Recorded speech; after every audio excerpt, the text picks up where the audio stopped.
Welcome to the Loading Up Podcast. I am one of your hosts, Brother Zay. Today we have with us Producer Jay. What's up? What's up? What's going on, man?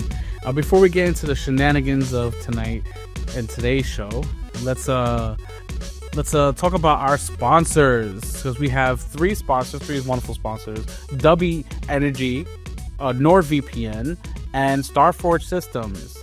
You can save 10% on W Energy when you use code LUP at checkout. Click the links in the description below for NordVPN to get like 67% off of like 2 years. Absolutely ridiculous price. And click the link for Starforge PCs, where you can get your custom and pre-built PCs made by very awesome professionals. And don't forget to hit the like and subscribe. It is free to do, and we appreciate all you listeners. Thank you very much. Absolutely. Now we get into it. Now we get into the good stuff. What you been playing, Producer Jay? So, not much has changed. Well, go figure, right? No, so I've been playing. It's so crazy. Not in a million years. Well, not in a million years. I never would have thought I would get back into like Call of Duty like the way I have. Like, I'm literally playing how I was in high school. Like, it's like I'm addicted now. They got me back. They brought me back. And I'm like playing.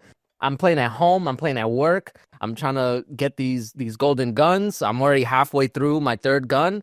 I never would have thought. Like, it feels good, honestly. And for the people freaking complaining about it, get good. All right, stop complaining. The game is actually really fun. I love it. It is fun. Like, and people complaining about it that like, oh, I always say like the freaking diehards who have been playing Call of Duty for God knows how long, and that's all they play. They are so used to complaining about stuff that they don't know when they have a good game in front of them. They have to complain. Like, literally, if you go to like the Black Ops 6 subreddit, like, all it is just complaining about like dumb shit. Like, oh, the double XP was supposed to be working, but now it's not working. But what? Like, shut up. Like, there's could be worse things to complain about. So just stop. Anyway, in addition to that, Marvel Rivals just dropped, which actually it kind of caught me by surprise. I forgot about it for a long time, and like every now and then I would check up to see like, oh, when is it dropping? I forgot about it, and it'll be like, oh, in December, and I'm like, okay, but then like I don't know, for some reason I just blanked on it and it snuck up on me, and it's like, oh, it releases in like 3 days. I was like, oh, okay, but the crazy thing is that for whatever reason you weren't able to preload it like traditionally. Like, I think you could preload it on Steam and on Epic Games, but like on Xbox and PlayStation, well, you could do it on Xbox, but you had to do it through the app. It's very weird. Like, because I don't know if you know, like, if you use the Xbox app, it lets you pre-download any game. Like, even if you didn't buy it or whatever, you can just pre-download it. And then when you go to play it on the console, it'll just say, oh, you gotta buy it. But so on Xbox you could do that, but for PlayStation you couldn't download it at all until it released. And I can only imagine what the servers were like, everybody trying to download the game at the same time. So I'm glad you mentioned that, though, because the servers have been really good. They've been on point. Honestly, I was shocked at how smooth this was of a launch. I won't say never. It's been a long time since I've seen a game just launch so smoothly. No lag, no server queues, no kickouts, like like when you're in the game, in the middle of a game or whatever. It's just, it works. Like, it's like the freaking what is it? What's his name? The executive producer for like Starfield and shit. Todd Howard. He always says it just works, Yeah. that's literally what it was. It just works. Yeah. So the servers are really good. It has a all-time peak of 444,000 players, and currently right now they're 428,000 players. So like there are so many people playing, and this is Steam. That's just Steam. So imagine like on console and Right. everywhere else where people can play the game, it is off to an amazing start. Yeah, and not to mention it's fun to play. Like that was the main thing because I played the beta and it was good. It had a little, issues, but I feel like they got it right.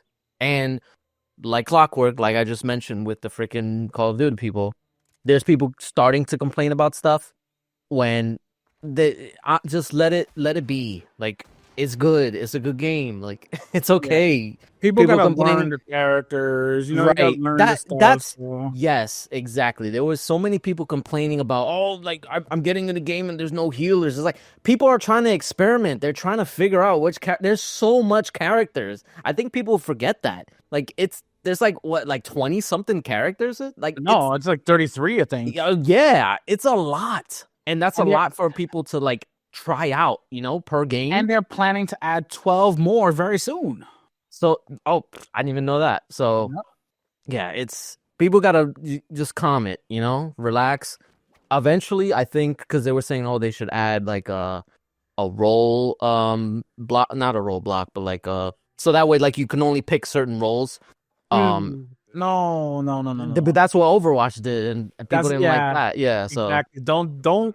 Are you already like Overwatch? Don't be Overwatch. yeah, do better.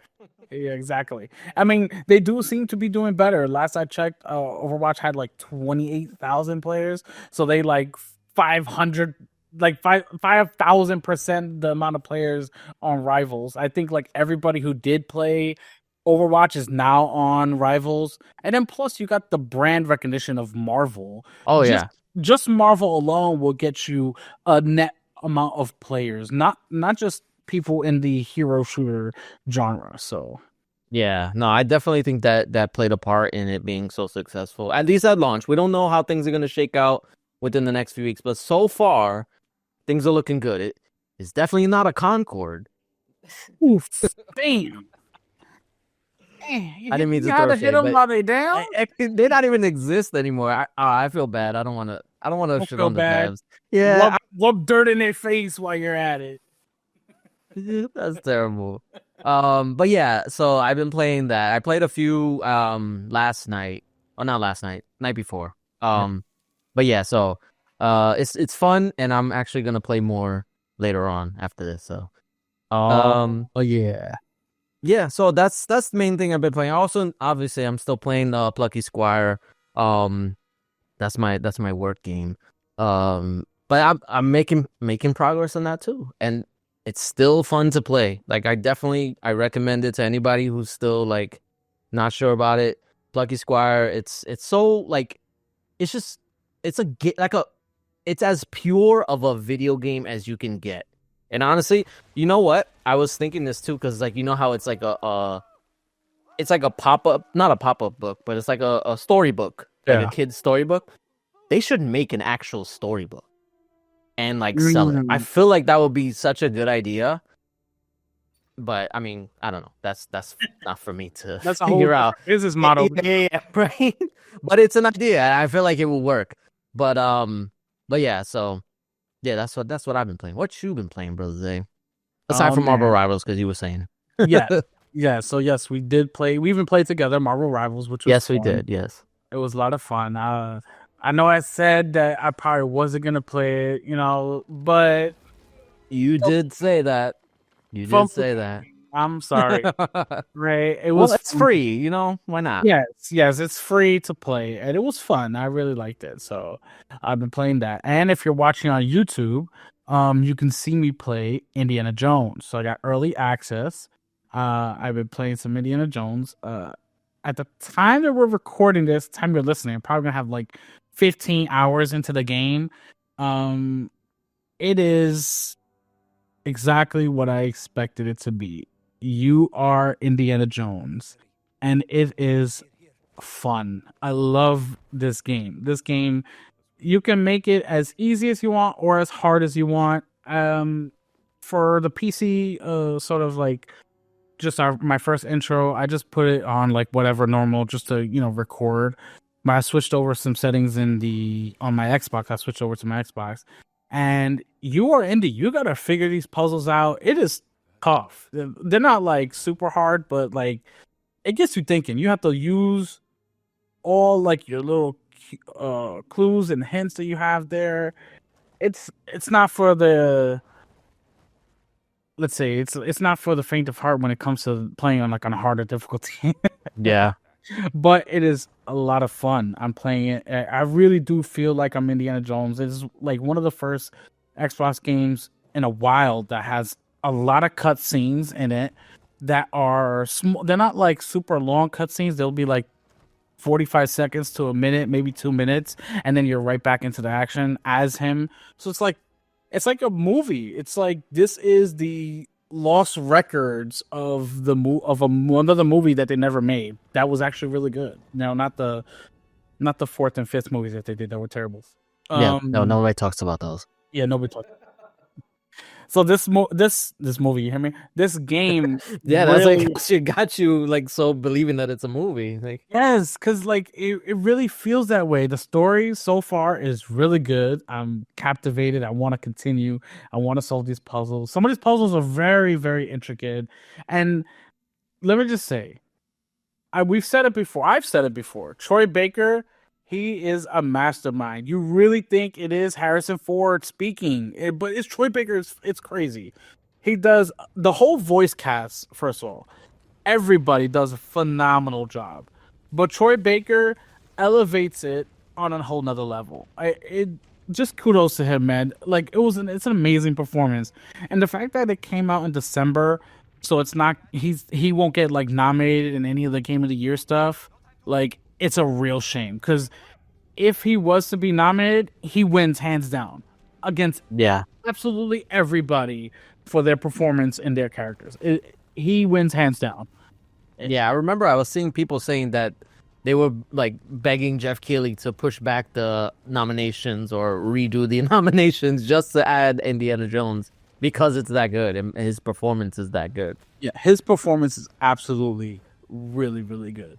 Now, there are some things that like, so the combat is, it's not like, all right, so it's not like Uncharted, right? Where the gunplay is like really smooth and like they actually had like multiplayers where you can like shoot and run around and stuff. The gunplay is almost non-existent. You do have a gun, you can use guns. They sometimes the games will encourage you because they'll have like a bunch of guns and you can just pick one up and start shooting. But the combat is basically you going out there, you know, with your hands and your fists, your whip. The gunplay is not that good, but I heard that it was more like Dishonored in terms of like the gameplay. Not really. Because Dishonored, you're like a thief with like shadow abilities, you know, and stuff like that. It's weird. You're just a guy with a camera and a whip in your fist. You know what I'm saying? You don't have any like real abilities. He's a school teacher for crying out loud. You know what I'm saying? Yeah. You know, he sure in the first movie you fought Nazis and this takes place after the first movie, but like he is a school teacher at heart. You know, he's an archaeologist who may know how to use a gun, but he's not out there shooting people. You know, he wants to find the artifacts and to put them in a museum because he believes that you should find them and have people learn from them. You know, so this is not, it's not Uncharted. You don't go in there expecting to go guns blazing at every turn. No, this is a true Indiana Jones game where you are finding artifacts, completing missions. You're gonna fight a bunch of people, or you can sneak past them with disguises. It allows you to do so much, and it really does make you feel like you are Indiana Jones. It really puts you in the shoes of him. That's really good to hear because honestly, I said before like I really wanted this to be like a good game, and not that I was expecting it to be a bad game, but you know, especially with machine games behind it, I played all the Wolfenstein. Well, I didn't play all of them. I didn't play the last one, but I played the first two. Well, we don't talk about the last one. I mean, I'm gonna have to play it eventually because storyline purposes, but whatever. I'll get to it eventually when they announce Wolfenstein 3. But Machine Games has like a high pedigree, and I didn't want them to for this game to be like their one bad game or not bad game, but like one game that wasn't so great, you know. But it's good to hear that this is up there with the other ones that they've made. So Oh yeah, I'm really glad. definitely it's up there. I can't wait to play some more. I'm like I have my games sitting on quick resume. So as soon as I open up my Xbox, boom, it's there, ready to go. Yeah. And that's the beauty of this game is you don't have to. There's no multiplayer, so you just I can use quick resume, and I'm in and Yeah. out. You know, Yeah. so And it's great. another thing that is not really mentioned that was just mentioned like today or maybe yesterday, um, that the Steam version actually supports Xbox cloud saves, and this is the first game Yes, that's done it, which is very like it's surprising that they haven't done it until now. yeah, that's really great. That is really great. That goes to show you where sort of the industry is leaning toward. You know, where it doesn't matter if you buy it on Steam, Xbox, or in the Microsoft Store, wherever. You got your saves. And that's Yeah, important. That's important. it is important, and honestly, like we were just talking about Marvel Rivals, um, that doesn't have like cross progression or cross saves or anything like that. Like I Yeah. know it's like a multiplayer game, but I thought, oh, like I played because I started on my Xbox and I wanted to install it on my ROG Ally, just if I ever wanted to play on the go or whatever, if I'm like going to somebody's house or whatever. Um, it doesn't support cross progression, so like you have to start a whole new profile if you want to play on a different device, and it just made me realize like this is very inconvenient and I don't like this because I'm so maybe it's just because I'm so privileged and I'm so like spoiled by Xbox and their cloud save system that like I can just play any Xbox game on the cloud, on the PC, on the Xbox, on my ROG Ally. Like I can just play it anywhere and it's gonna stay there. It's gonna be the same. So it's like honestly, I wish like more studios. I mean, it's gonna happen eventually, but I wish more studios would get ahead of it and implement like at least cross progression and cross saves. You don't have to play like cross play, which Marvel Rivals does support, but the cross progression thing is very important, especially for a single player game like Indiana Jones. Like if I bought the Steam version and I play on Game Pass, which I mean, if you have Game Pass, why wouldn't you play on PC Game Pass? Anyway, but if I wanted to, the option is there, and that's what I like. So hopefully, this is like a sign of things to come. Yeah. I mean, even on Steam, I think currently right now there's like 5 to 6 thousand players playing Indiana Jones. This is early access, so people brought the game. They had to spend what is it like $80 to $90? Oh yeah, because they bought the early access version or the deluxe version. Yeah, exactly. So like there are thousands of people already playing. The game hasn't even come out, so it's already a success in the sales department because you already have many people playing. Not just talking console. We're talking on PC, Steam. We're talking Game Pass Ultimate. You can. I'm only paid $34, and I was able to play early because I have Ultimate. So Yeah, I'm thinking lots of people did it too. But then also Steam charts are showing that lots of people just brought the game outright because they're excited to play Indiana Jones. If you go in thinking about that this game is, oh man, this is gonna be like Uncharted, you're not gonna have a good time. It's not Uncharted. yeah, it's No, not. this is Indiana Jones. Okay, this is And you way know what? different. I'm glad that they went that route because I think it probably would have been a safe bet to do like just Uncharted, like just make Indiana Jones like Uncharted, and then people would just say that like, oh, it's just an Uncharted clone, even though Indiana Jones came out first, the game came out after, so it's like Yeah. I'm glad they decided to do what they wanted to do rather than doing what everybody else expected them to do. Yeah. So and As it worked out. Yes, it did work out. And it's also really, really awesome to be able to punch Nazis in the face. Oh And- yeah. Or to push them off a cliff or a bridge. It's amazing. It's amazing. Who knew punching Nazis would be so fun? I knew. I always Yeah, knew. yeah. We all knew. All right, that's enough of what we've been playing. Let's jump into the news. We'll talk with the first bit of the news is we're talking Steam machines. That's right, we're talking Steam OS. So this happened. This came out like this news came out yesterday. On Friday. Steam OS is here, and they're gonna be opening up to try and take on Sony and Microsoft and Meta. So a lot of the handhelds like the ROG Ally and Legion Go all run on Windows, Microsoft Windows. And it's hard for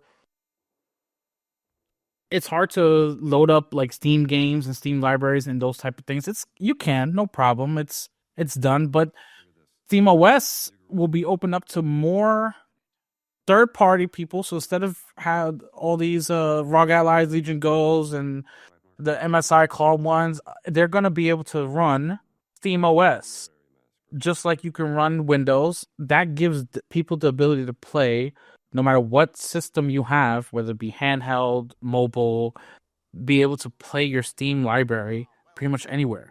Much like people can play xCloud as long as you have a Game Pass Ultimate subscription, you can play xCloud games with a Game Pass subscription. So Steam OS is coming out. They're swinging hard and they're going after Sony, Microsoft, and Meta to try and compete in the cloud space. And it just it begs to differ. Where does this go? Where are they going, Producer Jay? What is happening? So here's my theory.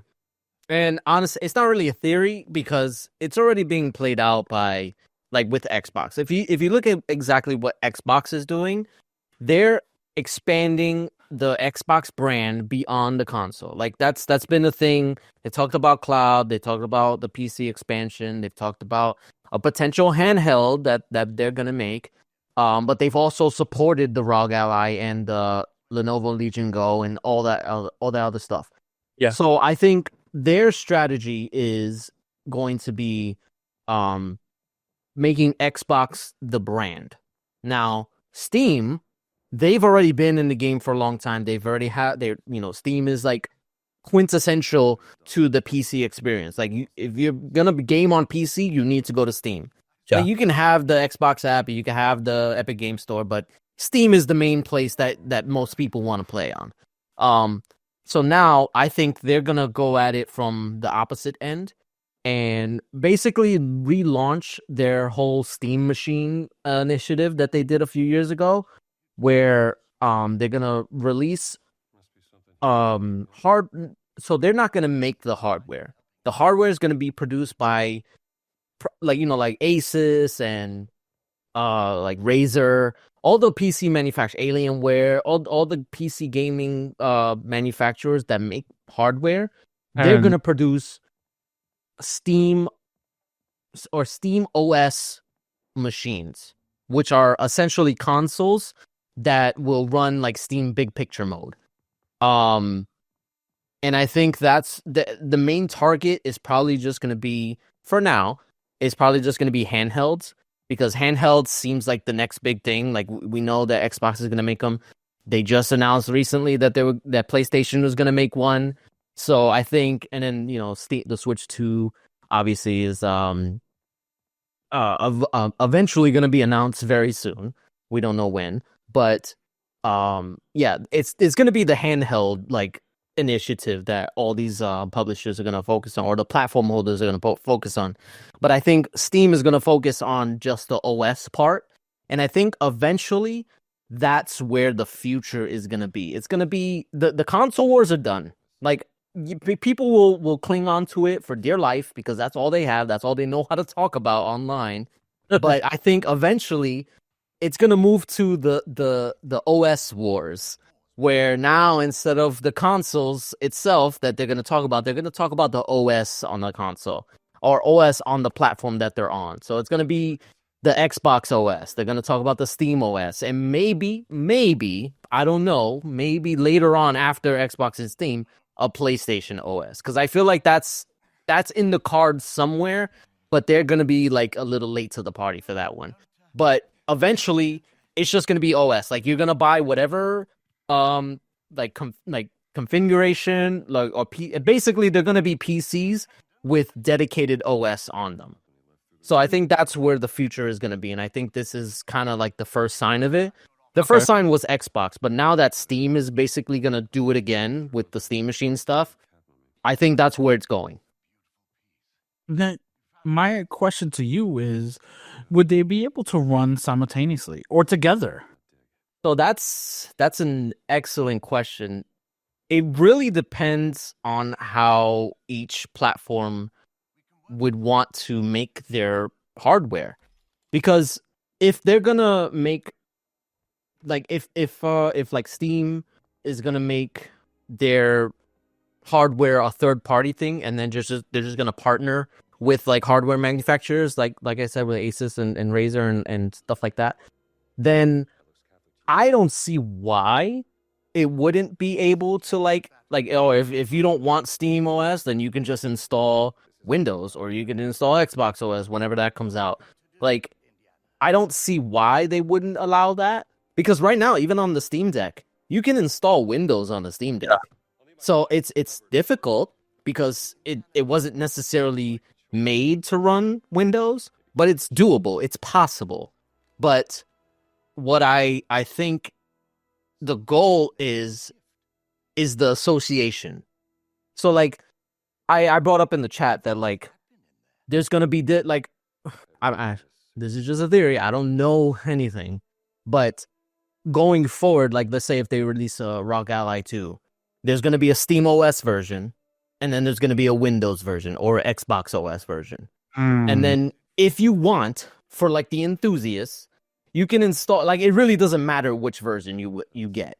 They're going to be able to do the same thing, but you can install whatever you want on it. Like, you can custom install that, but that's for, like, people who want to do that stuff. Because even on the Xbox, if you put it in dev mode, you can run unsigned code. You can play emulators on it. You can play, like, PS2 games and GameCube games and stuff like that. If you really want to, it's an option for you. But they don't advertise it, but it's there. So I think that's eventually going to be what the future of consoles are going to be. Like, obviously they're going to be catered to and optimized for whatever OS they come with, but if you want to, you can. And that, I think that's the best part about it, is that they're giving the consumer the choice. And I think a lot of people neglect to like see that, because they're so used to how things have been for so long that like, oh, once you're in the system, you're locked into that system. Like, no, you shouldn't have to be. Like, if you really want to like do whatever you want with your device that you purchase, then you should be able to. That's literally, that's why, honestly, that's why I prefer Android, because they don't lock you in. You can do whatever you want with it. You can customize it to your liking, to your heart's content. You can even run, I don't know why you'd want to do this, but you can run like a Windows kernel that's based on Android that will make it look like a Windows phone. So it's like, there's so much you can do with it that it's just there for you. Yeah. But obviously they don't advertise it. It's unlike iPhone, where everything's locked in. You have to do Apple stuff. You have to use Apple stuff. So I think that's where the future is headed. And honestly, I'm very excited for it, because I think this is where people are going to start to realize that, yeah, why were we arguing over this like exclusive stuff? Like, it makes no sense. Like, why wouldn't I want to be able to play what I want on whatever device I want? Like, that just makes no sense. Why would I have to buy a specific device? Like, imagine if an app came out that was very popular, but I had to buy a specific phone for it. I couldn't use it on any other phone. I had to buy that phone. That would be crazy. Like, no, I'm not going to spend hundreds of dollars on this phone just to use this one app or a few apps. Now, if you say that with gaming, why would I buy this $500, $600, $700 console just to play one or two games?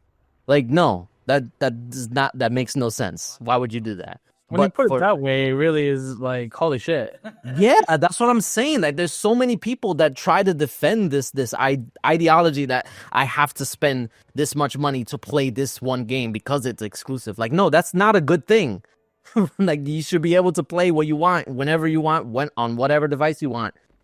That's the future, and that's what I want. That's what I want. Like I said, I like being able to play games on my ROG Ally and then come home and play the same game on my Xbox, and then, or if I want to play on my PC, or if I want to play it on the cloud. Like, why is that a bad thing?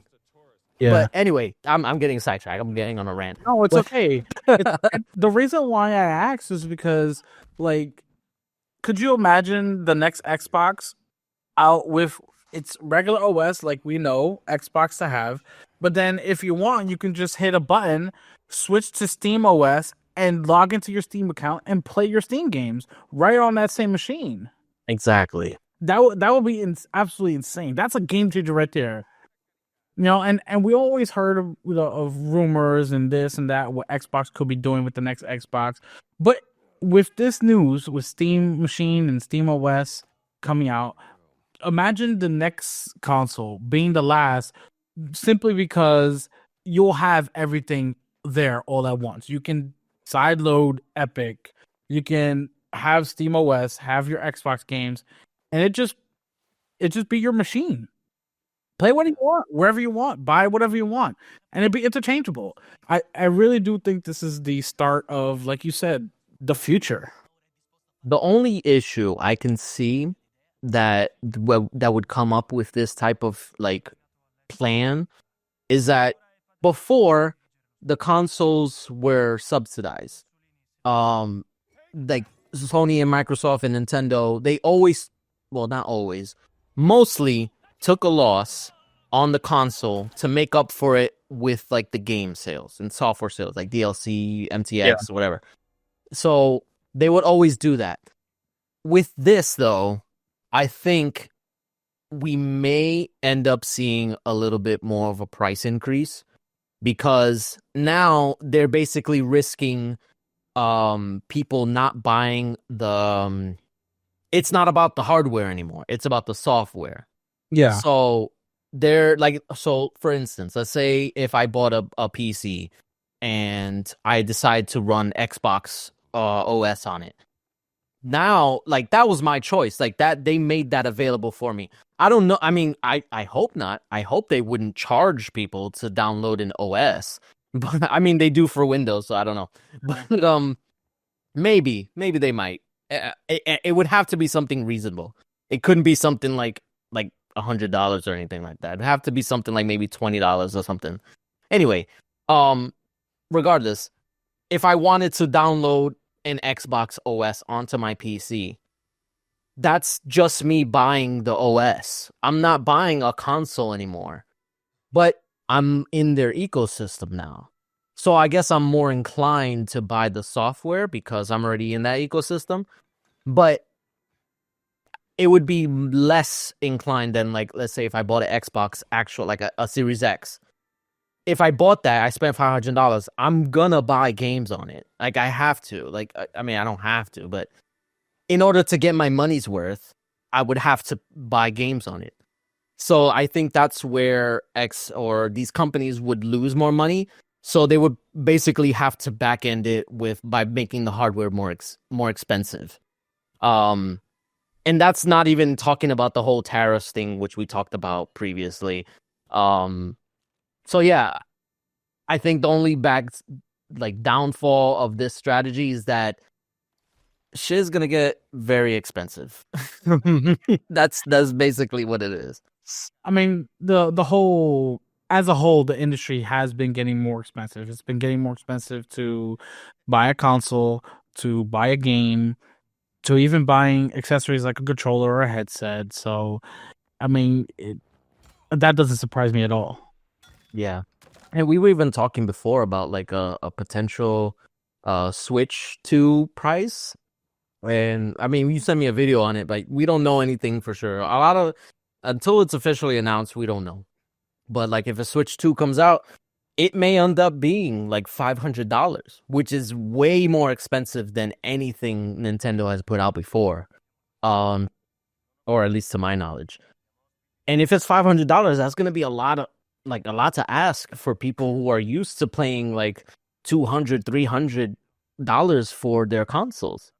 So who's to say that people might just be like, nah, you know what? I'll just stick with the Switch, or I'll just stick with my Xbox or ROG Ally. I mean, the ROG Ally is already expensive.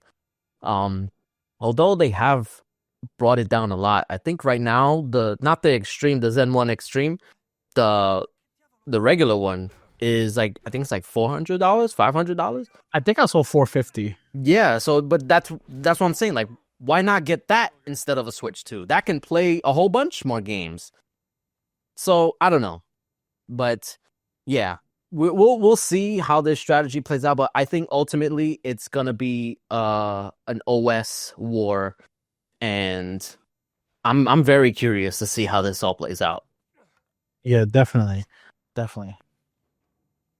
All right, let's move on to I get this is terrible every time we talk about it, but the rest of the show is all gonna be just bad news. Yeah. Yeah. So we'll start with Deck Nine Games, which has recently made the Life is Strange double exposure that came out this past November. Deck Nine Games releases a statement as of Friday. It says, "Today we are sad to share the news that we must say goodbye to some of our talented team members. This was an extremely difficult decision and reflects the challenging times many companies in our industry are currently facing. We're extremely grateful to every individual who has dedicated their hard work, passion, and commitment to making transformative entertainment with us. To those of you leaving the studio due to these changes, thank you for sharing our talents with us. We're proud of what we were able to accomplish together, and we are committed to supporting you in this transition in any way we can. To the community, we ask for your support and understanding during this difficult time."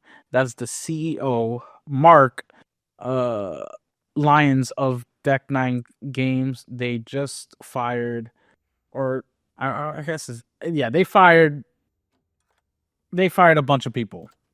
We don't know exactly how much yet, but they fired a bunch of people, and this is, of course, a couple weeks after the release of their game, which really sucks. It's like, hey, thanks for making that game.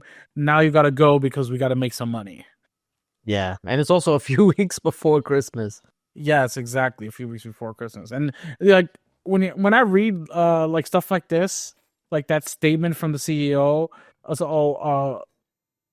to the community, thanks for your understanding during this difficult time. It's not a difficult time for him. That CEO has a job still. Yeah. It's the developers who make the games that we love and play all the time that end up suffering, and it really does suck. It really does suck. That it's very soulless to say, "Oh, we appreciate your talent and all the things we've accomplished." If you did, they would still have a job. The CEO could take a pay cut like Nintendo CEO Right. did, so that way, their people wouldn't get fired. You know what I'm saying? Everybody's always about making a quick dollar, and making sure that their shareholders have money. But if their shareholders are getting more money than what they had, someone is getting hurt, and it's the developers. And that really, really does suck. Yeah. Honestly, I feel like putting out statements like this is probably doing more damage than it is helping, because it's like they're trying to pretend like this isn't a bad thing. Like, obviously it is a bad thing. They're trying to be like sympathetic and stuff like that, but ultimately we know you don't give a shit because you did it. like you laid these people off. Mm-hmm. Obviously you don't care enough to keep them around, or else you would have done something like you said, like take a pay cut, like do whatever is necessary to keep these people on. If you cared about these jobs and these people's jobs, you would have done whatever is necessary to keep them and to prevent them from having to be laid off. But no, you did it anyway, and now you're trying to be remorseful and act like, oh, this is so sad. It's like, no, you don't care. You did it. Yeah. Just, you know what? I would prefer if these companies just understand that if what they know what they're doing is bad, just be the villain. Let people hate you. You know what? Stay offline. If you're gonna do this, stay off Twitter, stay off social media, stay offline. Just let it pass because you know what you're doing, and for you to try and like soften the blow, Yeah. it just comes off as tone deaf. Because the families of these developers aren't gonna be. They're not gonna be. Oh well, they said they're sorry. Like no, they're gonna Yeah. think you're assholes. They're not gonna care what you say about like being sad and being down about this whole situation. They're upset. They're hurting now, and now they gotta struggle and figure things out. Just don't say anything. Like I'm getting so tired of these corporate and CEOs and stuff like, and this not anything like not no fanboy stuff, but Phil Spencer is very guilty of this too. Like Yeah. he does this a lot, and it's like just shut up. Honestly, like do what you feel is necessary, and then just take the hits. Don't try to be sorry. Don't try and like make it up to people. Like just take the hits. And that's one thing that I will. It's weird to say. I will commend PlayStation for because they don't do that. They it again. It sounds so weird to say. They lay people off. They don't say shit. They just like, you know what? We're done. Get out of here. They know their role and they play it. So it's like, just let people hate you. You're already above them. So it's like that comes with the territory. So I don't know. Listen. After this week in New York City, CEOs better watch out. Yo, for real. Like, yo. Down with the CEOs. Obviously, I'm not wishing death on anybody. But still. The Lonely Our podcast is not. It's not. We don't condone Yeah. any actions done on CEOs, whether Well, warranted fuck or 'em. not. No, yeah. I mean, it like you said, it's soulless. It's very It's very. Oh, it's just it leaves a bad taste in your mouth. It really does. Like It does, yeah. yeah. And then we're gonna get right into some more bad news. This time it's from Foamstars. Foamstars has announced that this next season will be its last. Square Enix announced that, and it says we hope to continue to enjoy Foamstars for many years to come, but this season will be our last. So the service will remain online. People can still download and play it, but they're not going to be doing anything to it. It is this. That's it. This season, no more add-ons. That's it. They hope to continue adding what they call the Foamstar Cup. It's like a little series of in-game events. But other than that, it's it. They're not going to be adding any more season, no more major content updates. That's it. It's done. Foamstars is basically in the trash. I'm honestly surprised it lasted as long as it did. Listen, it beat Concord. Yo, the fact that it beat Concord couldn't even make it a week, and Foamstars made it a few months at least. Yeah. And I mean, it's not being shut down, so even then, it's still better than Concord. Yeah, you're right. It's not being shut down. They're just not adding any more seasonal content. That's it. The game is what it is. They'll do like in-game events, but that's about it. So it's not like it's completely shutting down.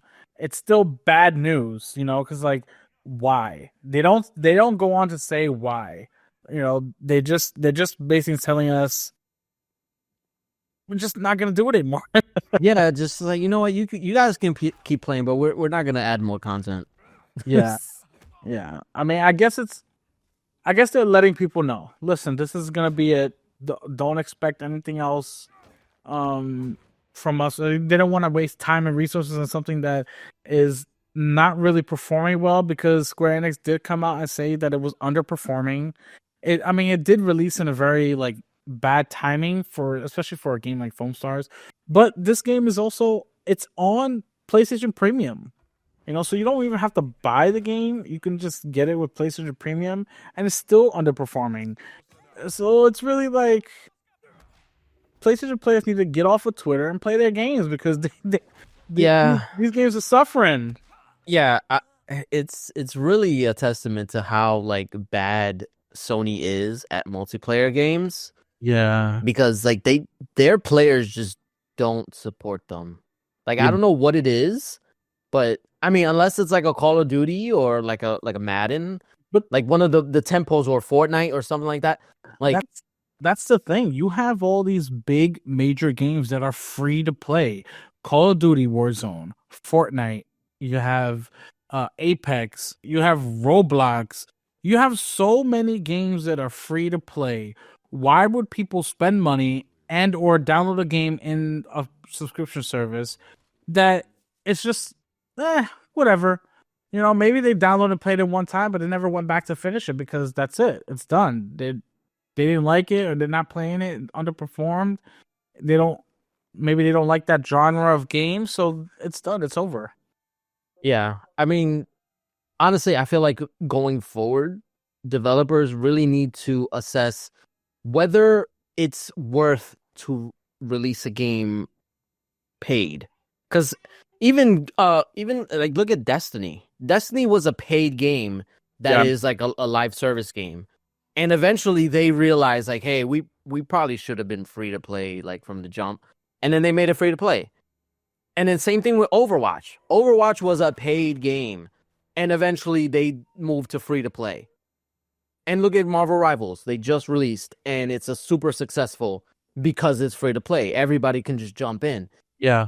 I think they really need to stop like thinking that they need to make the money up front and realize like if you're gonna venture into the live service aspect, look at Halo.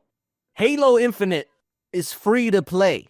Halo is free to play. The campaign is not, but the multiplayer is. So it's like the future of a live service game is free to play. You have to be free to play because the goal is to make money off of microtransactions. On the back end, it's not going to be upfront. It's not going to be with probably not even in the first year. But you're going to get there eventually if you support it. And I think these developers are not realizing how much it takes to do that. And they're still in the mindset that they got to make the money up front. So they got to pay for it or they got to charge a consumer for it. And that's not the way to go. So I think developers, I mean, I would hope they would take this lesson. And if they're going to do a live service game, it has to be free to play. Free to play. That's the only way I can see it ever being a success. Because it just doesn't make sense to charge people to get in and then charge them more later on. Like it's not going to work. People don't want to spend more money. They will spend more money, but if you make them believe that they're not spending more money, then they're more likely to spend money. It doesn't sound like it makes sense, but it does. But that's how it is. Yeah, I mean, yeah, just look at Call of Duty. Call of Duty was in Game Pass, right? You technically didn't have to buy it. But yeah, you see the sales numbers, the sales figures for Call of Duty, they're making money hand over fist because people are buying the battle passes, the Black Cell. The people are buying so much, you know, within the games. And that's making up for them not selling an actual, you know, unit of Call of Duty. But people are, I don't know, I brought Black Cell. You know, Yeah, so did I. Call of Duty. I brought Black Stone. That's another $30 that I didn't need to spend right there. That's $30 extra that they got out of me. I'm probably gonna buy the next one too. You know, it's like, and they got and skins that come in. I actually brought a skin pack, because the gun, the masterwork on the gun looked absolutely fantastic. So I brought that. So there's so much avenue for these companies to make money without having to worry about that one unit sale that they'd sold for the actual game. They can make a lot of money. And when it concerns live service, we don't want scummy practices with, you know, like in-game purchases. Just make it fair, you know? Show us what the actual worth is. Don't do like an Overwatch with like loot boxes or you know, like No. You know, don't do none of that crazy stuff. Make it fair. Say, hey, listen, this is what's coming out. It's set at this price. You know, you don't have to buy it, but don't be scummy about it. Then you'll make up and have revenue for your game that was free to play, and you'll make hand over fist money because of it. Yeah, I think it's gonna be a learning process for a lot of these companies that are trying to get into the live service aspect, especially for Sony, because not only are they getting into live service or getting into multiplayer, but they're getting into live service. So it's like they're trying to do both at once, because PlayStation has never been known for like multiplayer games.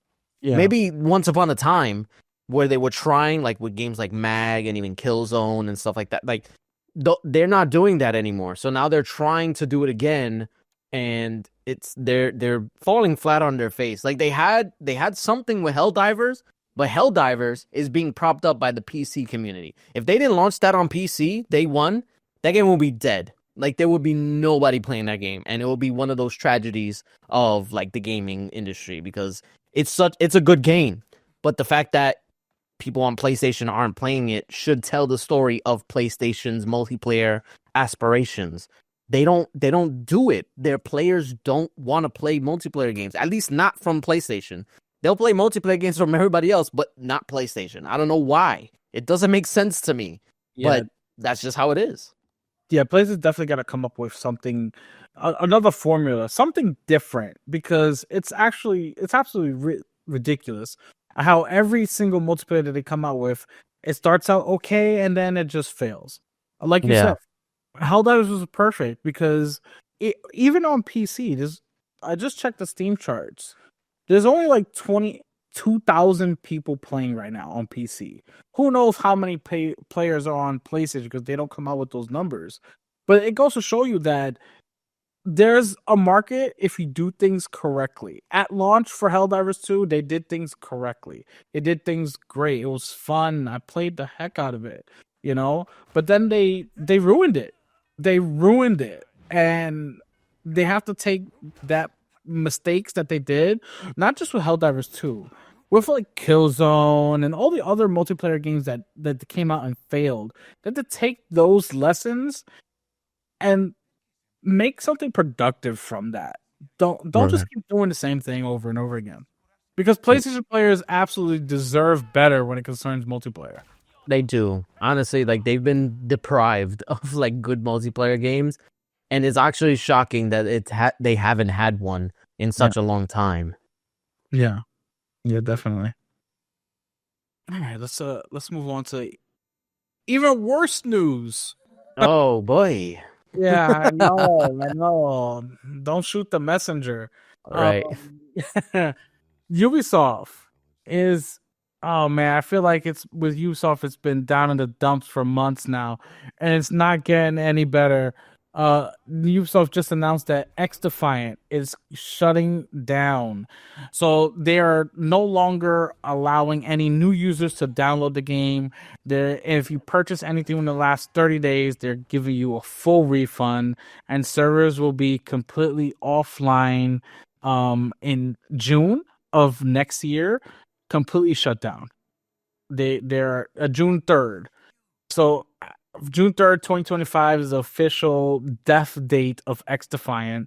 And it's not just XDefiant.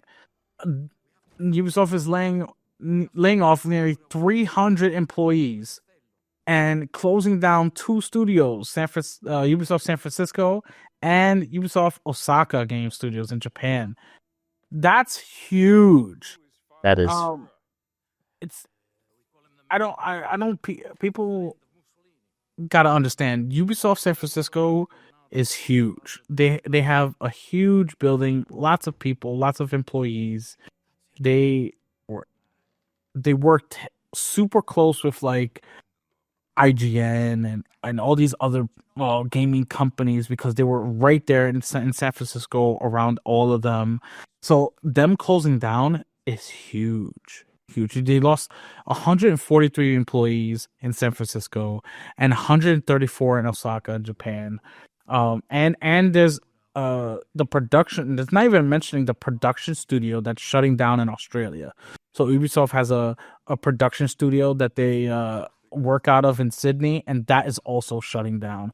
It's just bad news after bad news with XDefiant and Ubisoft. It's really, really telling, because there's been a lot of rumors about like buyouts and Ubisoft trying to sell and wanting to sell, making themselves look better. I think a lot of what this is shutting down and closing games and studios is them trying to make themselves look good so they can just be sold off. Yeah, I mean, you know what? Now that you put it that way, I think that's probably what's gonna happen. It's such a sad time for Ubisoft because I remember they used to be part of like one of the big up like publishers in the industry. Like it was always like it's like Activision and EA and then Take-Two and then like Ubisoft was right there like with them. And now they've fallen so far from that list that I honestly like I can't even consider them a big publisher anymore. Like yeah, they have good games and stuff like that every now and then, but they're so few and far between that it's just like what is the future of Ubisoft? And I mean XDefiant, I mean I never played it, so I can't really say too much about it. I think it probably they probably made the mistake of trying to compete directly with Call of Duty because I remember people saying like, "Oh, it's the Call of Duty killer," and it's like any game that calls itself the blank killer is doomed to fail. Like that's just how it is. Like don't do that because then you pigeonhole yourself and people will start to judge and be like, "Oh, is it actually?" And they will realize, no, it's probably not. At least not yet. So when you say and make your like Those I don't want claims. like yeah those claims you put yourself on a pedestal and people will judge you for it. But yeah, so I think with X Defiant, like I said, I can't really speak on it, but I think they just made a few mistakes in terms of just like the marketing of the game, and that probably it didn't help. I'll tell you, Um, I played X Defiant. I will tell you why it failed. All Go right. It ahead. it failed because not because it was trying directly to compete with Call of Duty. It did things correctly. It was fast paced. It was a little bit more arcadey than Call of Duty, because you had the different factions you could use with like different little abilities and stuff. But what failed it is that you had to have downloaded, let's say it was on PC, you had to download Ubisoft Connect and do everything through Ubisoft Connect. You had to invite friends to games through Ubisoft Connect. You know how hard it was to get a group together on Ubisoft Connect? Even on the Xbox. I was playing on Xbox with people on PC and Xbox. It was terrible. You're telling me I had to they had to create their own account on Ubisoft, connect it to their Xbox account, and then Oh yeah, invite that's through Ubisoft Connect on the Xbox. It was so dumb. It's like Ubisoft needs to stop with their Ubisoft Connect. It's terrible. Nobody uses it, and yeah. that's why ultimately it failed, because I can boot up Call of Duty on Xbox, on PlayStation, on the cloud, wherever the hell I want. Instantly has all my information connected, all done, and I'm playing in seconds. Ubisoft, forget about it. We were there for like a half hour just trying to get everybody all together. That's ultimately why it failed. Sure, they had some balancing issues with guns and stuff, but ultimately it failed because Ubisoft is incompetent. Yeah. I think that honestly, that's probably like the whole like Nintendo online stuff. Like Yeah. it's similar to that where it's like at least with Nintendo though they're not known for online stuff. So Yeah. like you can kind of give them a pass, be like, okay, not you don't really play, and they don't really have that much online games to begin with. But with Ubisoft, if you're making an online game like a dedicated online game, you would hope that it works, like the whole system of being able to play online and friends and stuff like that. Like that's like basic stuff that you should get right day one. But Yeah, yeah, definitely.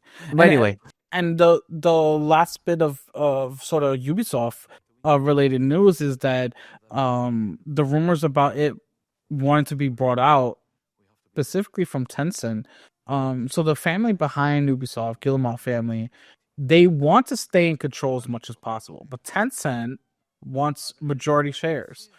So I think all this happening with Ubisoft and their studios and closing down, them trying to make themselves look more enticing to other companies, because I think ultimately they want to be sold to somebody who's going to allow them to be in control, that particular family, so that but they want to be sold so that way they can do the things correctly, because they obviously haven't been doing correctly. I think they want to partner more so than just selling it outright to Tencent. And I think that's what's going on right now. Right now they're closing studios, they're shutting down games that aren't as successful or underperformed, and hoping and banking that somebody out there, let's say Amazon or uh, even Sony or Microsoft, would pick them up for cheap and allow them to stay in power within their company, so that way they can continue trying to be Ubisoft instead of just completely hemorrhaging and going away forever. Yeah, honestly, I think that's what's in the cards for them because like they've been making mistake after mistake, and it's like there's only so many mistakes you can make before it starts coming to bite you in the ass.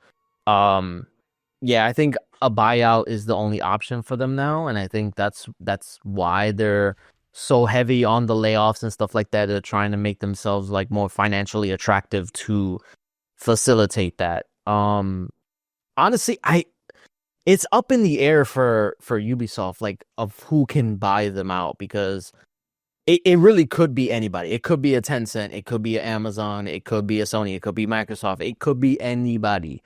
Um, I I really don't know who I would want to buy them. Um, because like it's just I don't know. Because Ubisoft has been here for so long and been in the industry for so long, it's hard to see them being underneath another. I mean, it could be a third party that's not even in the gaming industry. Like maybe it could be like a freaking like the Saudi government or something like that. Um, Oh I don't God. know. Yeah, that's what I'm saying. Like it's so hard to predict what's gonna happen next. But honestly, I feel like it has to happen soon because if not, then I feel like just more layoffs are gonna happen.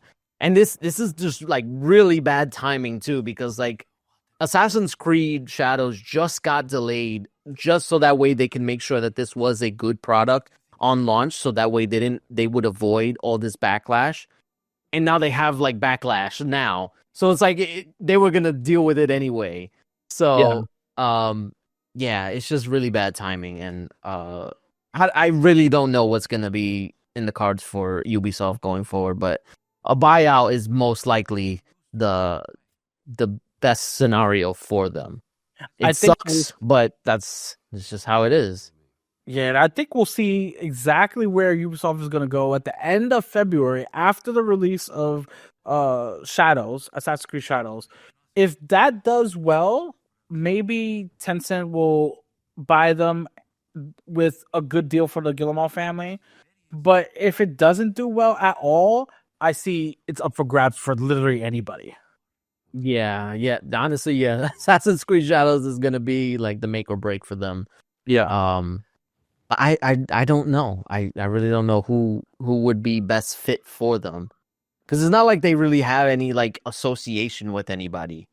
Like you know how like even with like Bethesda and Activision, like I mean even Activision was kind of like with Xbox, but like at least they had the Call of Duty connection where like for years they always had that connection or not even years, like for decades. And even Bethesda, like the first what was it? I forget which one. What I know they said I can't think of off the top of my head, but they had a lot of examples of like Bethesda. Oh, it was Morrowind. I'll say the first Morrowind. Like that was an Xbox exclusive, Yeah. and like even Doom was like they worked with Microsoft to get it working, for the PC and stuff like that. So it's like they had that relationship there. But with Ubisoft, like they don't really have a relationship outside of like Sony paying for certain like exclusivity and marketing rights. Like, does that count? I mean, I guess it counts if you're talking about Call of Duty and Xbox, but I don't know. Yeah, we'll see what happens with Ubisoft, but yeah, it's not looking good for them. Like, Definitely not. definitely not. And we'll find out more about, you know, Ubisoft and where it goes as the weeks come. And I honestly feel real bad for the developers. 300 people getting fired right before the Christmas holidays is absolutely insane. Yeah, And I really don't that's the understand worst why. part of it. Yeah, I really don't understand why like publishers and studios and stuff like that release or like give not give lay off developers so close to the holidays and stuff like that. It makes no sense. Yeah, I agree. All right. That's all the news. That's all the sad news we got. That's it. We're done with the news on today's show.